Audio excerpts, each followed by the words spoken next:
Yeah, blessed person family. Zonji is back again. Make sure you subscribe to my channel, man. Listen, guys, I gotta educate you about something every day, and you need to learn about this as well. Like, I think there's many things that let me talk about counsellors or counsellor. What is a counsellor? You know, I've heard a lot of people. Everything you need in your life right now. You know what I'm saying? If you're living in the UK, but possibly uh, from housing to a lot of things like that, you need to go to the council. So the council, then there's something called councillor. The councillor. So what is councillor? Councillor basically is a member of the council. So a member of the council. So now, what is a member of the council? A councillor, somebody that's actually uh, evolved, or their jobs mostly centered around the community, well known around the community, streets, know everything about about their community, basically different backgrounds, different stuff like that. So you should know that's what a councillor is. That's a councillor job. So it's like it's just don't look at it as like something really big. Do you know what I'm saying? I know it's sounds a bit, you know, an official job and a very very big job, and it is a very big job. Do you know what I mean? But in order to be just honest, around the sincerity, well, you've got to be a sincere person in order to be a counsellor. But I don't think nowadays, I'm not sure how they assess a person to be a counsellor, but I think, yeah, you got to understand that. So around what I'm talking about, because I want you to learn, I want you to know about the council, I want you to know about the councillors, and I want you to know about, this is smaller little things. Like maybe you might gonna say that this is not, how is it going to benefit me, but it is going to benefit you. It will benefit you in the future. It will know, at least, you know what I'm saying. If you don't know anything, you're still in the school, somebody that in the school years, I think you should know this first and foremost. A councillor, people that work for the council, any person that member of the council, in a higher position, then they call them councillor or councillors. Yeah. So what is how to become a councillor? A lot of people, if you wondered what, all the time people want to say, oh, how do I become a councillor? How do I know? How do I, even just try to vote for a councillor? If you don't know this, guys, stay seated, because I wanted to teach you this. I want you to learn more things about becoming a councillor. Yeah. If your dream, wanted to be a councillor, whether it's, you're a political person or non-political person, just stay seated now, guys. I've got to explain this. So to become a councillor, there's two ways. I've always, that I think it's not exclusive to only two ways, or these two main routes, but it's always these two ways. It helps people to get through to become a councillor. All right. In order to become a councillor, one of it, you either need to be, in the political parties, or you can involve with political parties like Labour, or Conservative, UKIP, Liberal Democrats, and so forth. The Green parties, Plaid Cymru, all those. You got to be in a political party, or you should be in a political party to become a councillor. Do you know what I mean? Or the other main route is that, you know what I mean. You don't have to be. You can run. You can choose to run. To be elected as an independent person.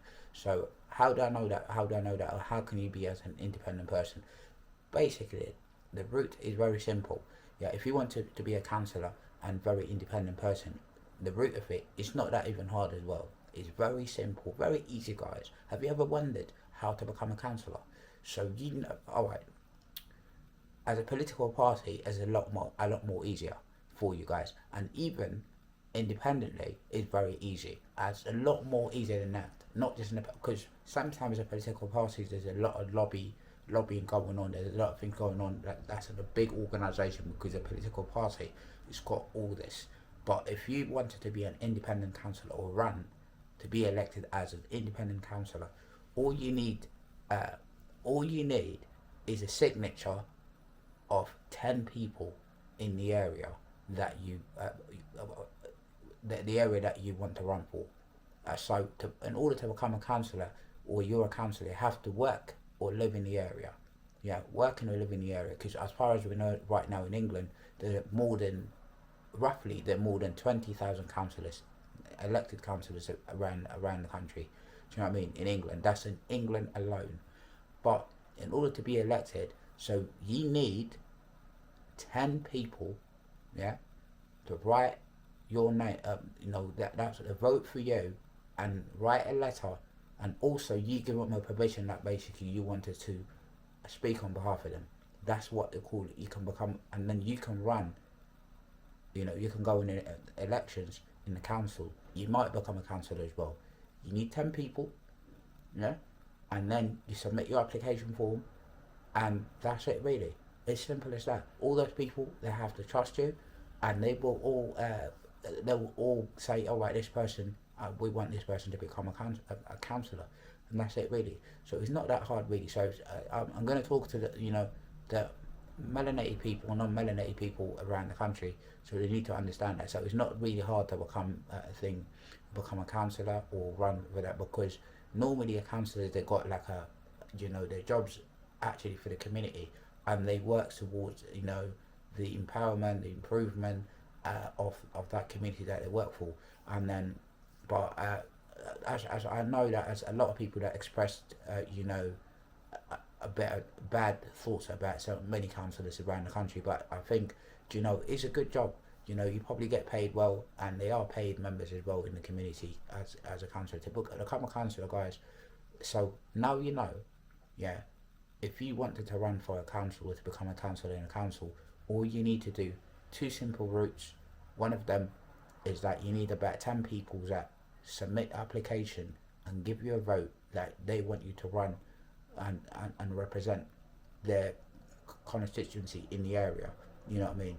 And the other ones is that you got to be a member of the political parties. If you're a member of the Labour Party, then Labour, Conservative, Green Party, UKIP, Democrats, all of that, they can actually also nominate you for that and elect you with writing permission and say, all right, we elect this person to become a councillor and speak on behalf of us, because he's well conversant or well known in the area, and also he knows a lot of things and has been helpful in the area and work very hard extensively towards that area. So that's what they call the councillor, guys. So now guys, it's very simple and easy. It should be also somebody that's well behaved in the community, don't have criminal records and things like that, because otherwise if you have these kind of bad things or commit they might not accept you in this, because people not going to trust you. I believe in always a second chance, to give people a second chance when they make problems and things. Now guys, you got to learn, you got to understand that it's not about political stuff, but you have to know what is going on in your community. If you don't know what's going on around your community, guys, you get lost.